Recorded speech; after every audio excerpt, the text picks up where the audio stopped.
জি sir, yes sir, আপনি কোনো tension করেন না। আপনি যে ঠিকানা দিচ্ছেন ওই ঠিকানায় যাই ফাটুমু। খালি কি ফাটুমু, এলাকা পুরো তছনছ করে ফেলাম। ঠিক আছে স্যার, যাই স্যার। অনেক দূর যাইতে হইব, গতিটা আরো বাড়িয়ে দিই। বাপরে, গতি ঠেলাই তো চোখে কিছু দেখতেছি না, চশমাটা পরে বলি। কাগজ তুইটা গেল।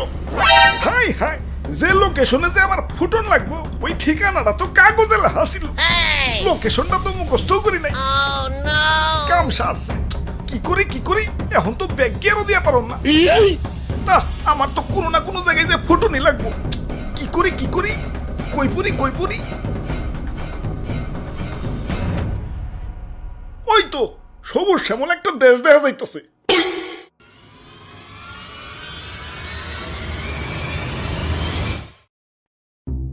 ভাই যাইতে দেন ভাই, দেরি হয়ে যাইতাছে। আব্বে হালায়, তুমি কোন এসে দেখছো? চাঁদা পয়েন্ট, মানে চাঁদা ছাড়া ঢুকতে দন যাবো না। ওরে বাপুরে, ইয়া চাঁদা দেও আর আগে বাড়াও। চাঁদা তুলেন কেন ভাই? এটা তো ঠিক না ভাই। এত কথা না কইয়ে চাঁদা দিয়ে বিদায় হও, পিছে সিরিয়াল লাগছে দেখো না।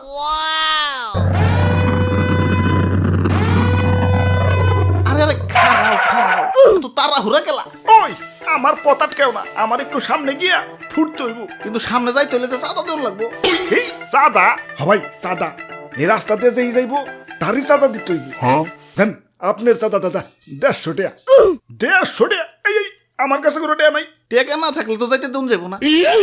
ওই ইমার্জেন্সি ভাই, আমার একটু সামনে যাই ফুটন লাগবো, যাইতে দাও ভাই। না না, চাঁদা ছাড়া তো কোনোভাবেই যাবার দেন যাবো না। কাম সারছে রে, কোন দেশে বললাম? অন্য দেশে ঢুকতে গেলে তো এন্টি মিসাইল সিস্টেমের মুখোমুখি হইতে হয়, এনে তো চাঁদার মুখোমুখি অন লাগতাছে। ওরে বাপুরে, এইটাই আমাকে উন্নত প্রযুক্তির এন্টি মিসাইল সিস্টেম। আরে ভাই বুঝতাছো না, ইমার্জেন্সি ভাই, আমার সামনে যে ফুটন লাগবো। বিশ্বাস করো ভাই, আমি তোমাকে দেশে ঢুকতাম না ভাই।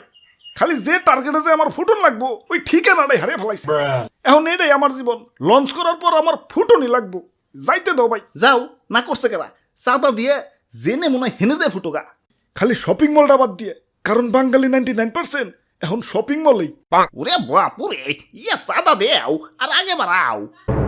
চাঁদা চাঁদা চাঁদা চাঁদা আরে ধর, এই তখন মানুষের বেলায় কোথাও শান্তি পাইতাছি না। একে তো আমার জায়গায় জায়গায় ফুটিয়া ফাটিয়া দুনিয়া জুড়ে একটা গ্যাঞ্জাম বাজিয়ে দিছে, তার উপরে তোরা চাঁদা বাজিতে রাস্তা আটকে বই রইছস। ওই তোরা কি দুনিয়াটার একটু গুছিয়ে গেছে সুন্দর রাখতে পারস না?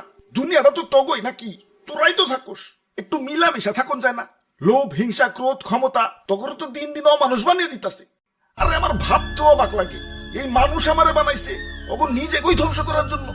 কিছু মানুষের রাজনৈতিক ঝগড়া আর ক্ষমতার লোভ শাস্তি দিচ্ছে সারা দুনিয়ার নিরীহ মানুষদের। আমি যখন আকাশে উঠি, নিচে দেখি বাচ্চারা খেলছে। আরে আরে এদের স্বপ্ন ভাঙার জন্যই কি আমি তৈরি? এই সুন্দর পৃথিবীটা তো শুধু রাজনীতিবিদদের জন্য না, এটা সবার। এখানে শান্তিতে বেঁচে থাকার অধিকার সবার। শান্তি বাদ দিয়ে অশান্তি কেন করস তোরা? তোরা মানুষ না, তোরা সবাই অমানুষ হয়ে গেছস। তোরা যদি মানুষই হইতি, মানুষ হয়ে মানুষ মারতে পারতি না। তোরা সেদিনই মানুষ হবি যেদিন আমাকে বানানো বাদ দিয়া পৃথিবীটাকে সুন্দর বানানোর চেষ্টা করবি। তোরা সেদিনই মানুষ হবি যেদিন আমাকে বানানো বাদ দিয়া নিজের ভাইদেরকে বুকে টেনে নিবি। আরে এত কথা কিসের? ইনি কি সিনেমা দেখতে বইছি? ভালোই চাঁদা দিয়ে যাও, চোখের সামনে থেকে সরো। জ্ঞান দিতে আইছে।